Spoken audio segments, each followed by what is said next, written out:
I laughed. Nigga, I could cheat right now and you'd still stay. Now I'm crying in his voicemail every night like some desperate fool. My name's Lakeisha, 27, and I swear I never thought I'd be the one telling this story. 2 months ago, I was sitting pretty in my marriage, thinking I had DeMarcus wrapped around my finger for life. That night at Jazzy's birthday dinner, I was feeling myself after 3 glasses of wine, showing off for my girls while DeMarcus was in the bathroom. Y'all see how he just asked if I wanted another drink before he got up? That man is whipped. I was tossing my hair, adjusting my tight dress, feeling like the baddest chick in the room while my girls were giving me those half smiles. Shanice was shaking her head like, "Girl, you wild," but I didn't care. I was married 3 years to a man with a good job at the hospital administration. We had our 2-bedroom apartment in the nice part of town, and I worked part-time at the beauty supply store, mostly to fund my shopping habits, since DeMarcus paid most of the bills. When he came back to the table, I was extra loud talking about how fine the bartender was. "Look at his arms. You can tell he takes care of himself," I said, making sure DeMarcus heard me. He just nodded and sipped his water, which only made me more annoyed. I wanted a reaction. Something. Anything to show he cared enough to get jealous. So I kept pushing it, talking about how the bartender kept looking at me, asking my girls if they thought he was my type. DeMarcus just sat there scrolling through his phone, so calm it made my blood boil. That's when I said it, loud enough for the whole table to hear.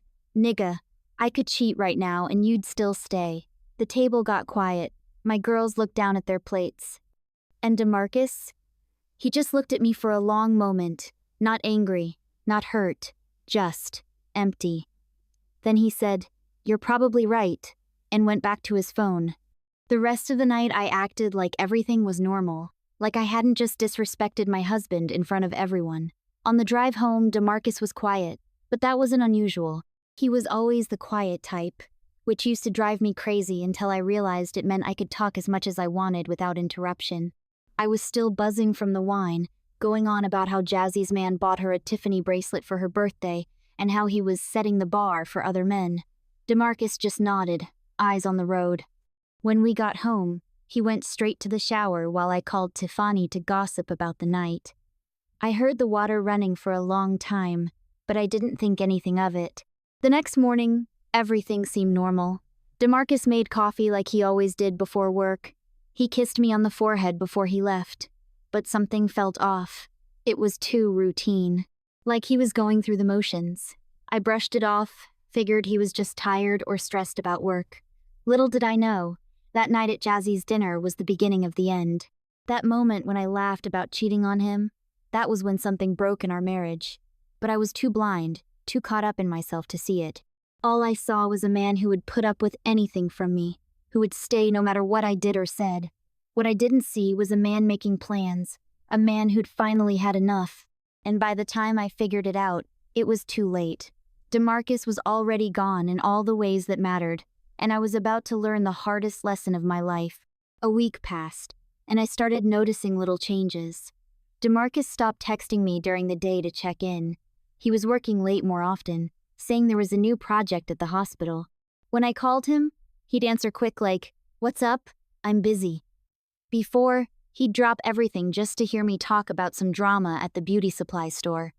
He stopped asking what I wanted for dinner too, just started cooking what he felt like or bringing home takeout for himself.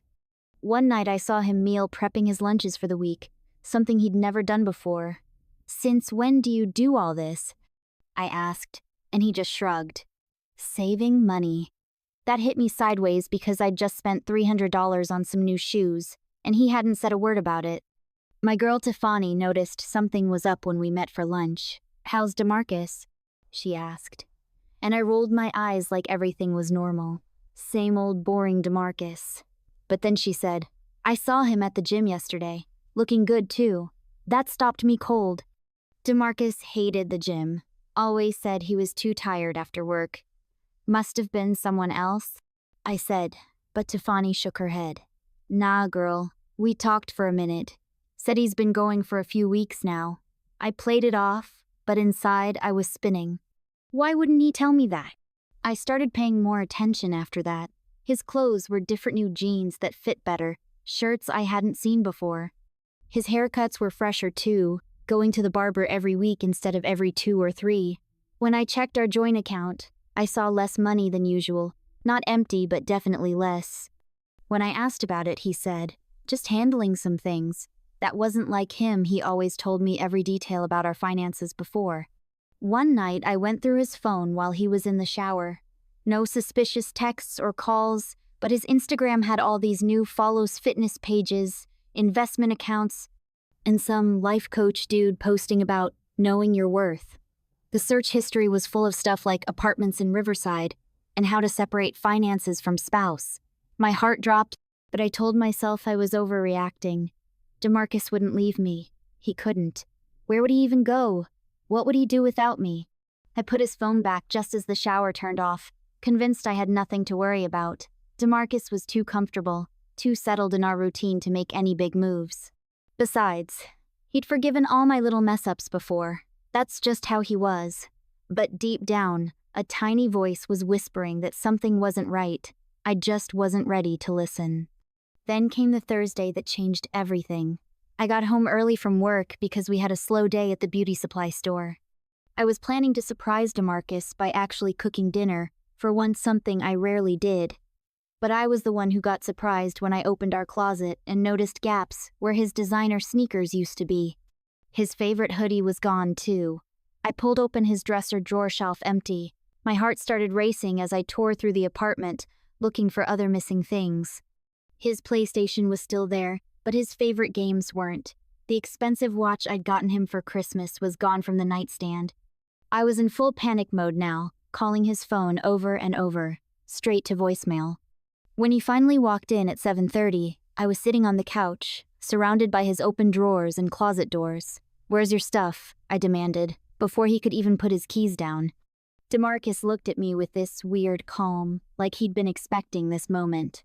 "I moved some things to a storage unit," he said, like it was nothing. "Why? You planning on going somewhere?" My voice was getting higher with each word. He sat down in the chair across from Mena next to me on the couch, like he normally would. "Lakeisha, we need to talk." Those 4 words sent ice through my veins. I started talking fast, accusing him of cheating, asking if there was another woman, saying he was sneaking around behind my back. I was throwing everything at him, hoping something would stick, something would break that calm mask he was wearing. But he just let me run out of steam. Then he pulled out his phone, tapped it a few times, and turned it to show me a video. It was from Jazzy's birthday dinner. Someone had recorded the moment when I'd said those words. "Nigga, I could cheat right now and you'd still stay." Hearing myself say it, seeing the look on his face afterward, it hit different. "I've been saving clips like this for months," he said. "All the times you disrespected me, talked down to me, treated me like I wasn't worth basic respect." I tried to interrupt, to say it wasn't like that, I was just playing, just talking my usual trash. But he held up his hand. "I'm not arguing. I'm not fighting. I'm just done." That's when I noticed the small duffel bag by the door that I'd somehow missed when he came in. "Where are you going?" I asked, my voice suddenly small. "I got a place," he said. "I've been planning this for a while." And in that moment, I realized that while I'd been laughing about him staying no matter what, DeMarcus had been quietly planning his exit. And there wasn't a damn thing I could do to stop it. I remember sinking to the floor as the truth hit me. DeMarcus wasn't just leaving for a night or two to cool off. This was calculated. Planned. "How long?" I whispered. "How long have you been setting this up?" He leaned against the wall, looking down at me with eyes I barely recognized. "Since that night at Jazzy's." That was just the final straw. "You know how many times you've embarrassed me in front of my friends? Your friends? My family? Acting like I'm some kind of doormat?" His voice wasn't even angry, and somehow that was worse. 3 years, Lakeisha.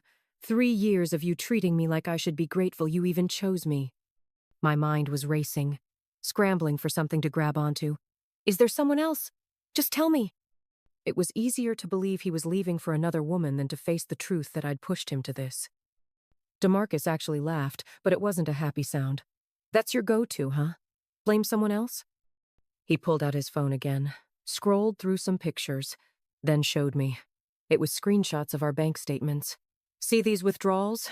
That's me building my escape fund." Little by little, while you were spending hundreds on clothes and nails and whatever else, I was planning my future. My future without you. Something in me broke then. I started crying, really crying, not the fake tears I'd used before to get my way. "Baby, please," I sobbed, reaching for him. "We can fix this. I can change. I'll do therapy, whatever you want." He stepped back, avoiding my touch. "I did meet someone," he said quietly, and my heart shattered. "But it's not what you think. I met myself again. The man I was before I let you convince me I wasn't worth respect." He picked up his duffel bag. "I rented a spot in Riverside. Already moved most of my stuff. I'll get the rest later." I followed him to the door, begging now, all pride gone. "DeMarcus, please. Just one more chance. I love you." "I've always loved you." He paused with his hand on the doorknob, and for a second I thought I'd gotten through. Then he said, "You don't love me, Lakeisha. You love what I provide for you, and that's not enough anymore." The door closed behind him with a soft click that somehow sounded like thunder in my ears. I collapsed against it, calling his name over and over, but he was gone. The next week was a blur of unanswered calls and texts. I swung between rage and desperation. I called his mother, his boys, his co-workers. Nobody would tell me anything except give him space. I drove by the hospital during his lunch break, but security told me he'd requested I be kept away. I even created a fake Instagram account to see if he'd post anything, but his profile had gone private. It was like he'd disappeared from my life completely, leaving only bills I couldn't afford and an apartment that suddenly felt too big and too empty. After 2 weeks of silence, I got desperate. I went to his mama's house on Sunday, knowing he always went there for dinner. When I pulled up, his car was in the driveway. My heart was pounding as I knocked on the door. His younger sister answered, looking me up and down with cold eyes. "He doesn't want to see you," she said, trying to close the door. I pushed past her, calling DeMarcus's name. I found him in the dining room, plate full of food, surrounded by family. Everyone went quiet when I walked in. "Baby, please," I started, but stopped cold when I saw the woman sitting next to him. Natural hair, simple clothes, nothing flashy like me. She was looking at me with pity, not anger or jealousy. That's when I knew this wasn't some random hookup. This was something real. DeMarcus stood up slowly. "Let's talk outside," he said, his voice tired. His mama gave him a look, but he shook his head. "It's fine." Outside on the porch, I unleashed everything, crying, begging, promising to change. I even got on my knees, something I'd never done for anyone. "I'm ready to be a better wife," I sobbed. "I'll get a full-time job, help with bills, stop spending so much. Whatever you want." DeMarcus looked down at me, and for the first time I saw pain in his eyes too. "It's too late, Lakeisha. I filed the divorce papers last week." The world tilted sideways. "Divorce? We were supposed to be forever. Who is she?" I demanded, suddenly angry again. "How long have you been cheating on me?" DeMarcus shook his head. "Tamia works at the hospital. We've been friends for years, and nothing happened between us until after I left." He looked back at the house. "She respects me, Lakeisha. She sees me. Not what I can give her or do for her. Just me." The way he said it cut deeper than any insult could have. "We can't all be perfect like Tamia," I spat, jealousy turning my voice ugly. "It's not about perfect," he said quietly. "It's about effort. It's about care. When's the last time you asked about my day? My dreams? When's the last time you defended me instead of tearing me down in front of others?" I had no answer. "The lease is paid through next month," he continued. "I've already moved my name off the utilities. You need to figure out your next steps." He was handling this like a business transaction, like our 3 years together meant nothing. "So that's it?" I whispered. "After everything we've been through?" He looked at me for a long moment. "Remember what you said that night? I could cheat right now and you'd still stay? You never thought I'd leave. That's the problem. You never respected me enough to think I had limits." He turned to go back inside where his family and Tamia were waiting. "DeMarcus," I called after him, one last desperate try. He paused but didn't turn around. "I do love you. In my own way." His shoulders sagged a little. "Your way wasn't enough," he said, and went inside, closing the door firmly behind him. That was a month ago. Since then, my life has fallen apart completely. I couldn't afford the apartment on my beauty supply store paycheck, so I had to move in with my cousin in her cramped one-bedroom. I sleep on her couch, surrounded by garbage bags full of my clothes. My girls don't call me any more turns. Out they were always more DeMarcus's friends than mine. They all knew about Tamia, had watched them getting close while I was busy shopping and posting selfies. The divorce papers came, fair but firm.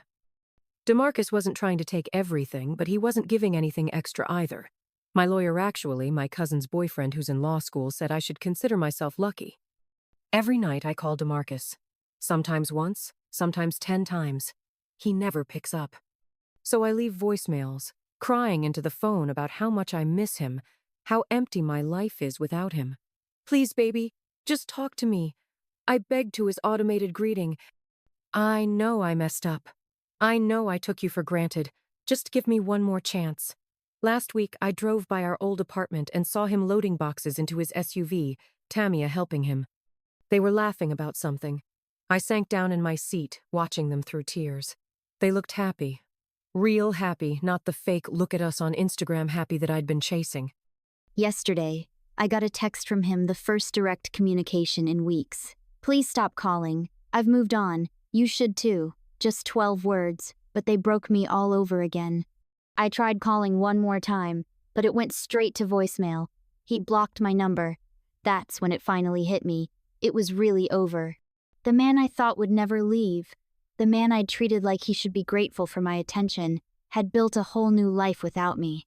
And I was left with nothing but regrets, and a growing pile of bills I couldn't pay. So here I am, crying into his voicemail from a burner phone number, wondering how I didn't see this coming. How did I not realize that everyone has a breaking point? That no one will stay where they're not respected forever? The worst part is, I still don't know if I'm crying because I genuinely miss him or because I miss the comfortable life he provided. And that uncertainty makes me wonder if he was right all along. Maybe I never really loved him the way he deserved. Maybe I just loved what he could do for me. I keep thinking about that night, how confident I was when I laughed. Nigga, I could cheat right now and you'd still stay. I was so sure of my power over him, so certain he'd never walk away. Now I'm the one left behind, crying in his voicemail, begging for a second chance that isn't coming. They say, you don't know what you've got until it's gone. But the truth is, I knew exactly what I had, I just never thought I'd lose it. I never thought he'd be strong enough to choose himself over me, and that was the biggest mistake I ever made.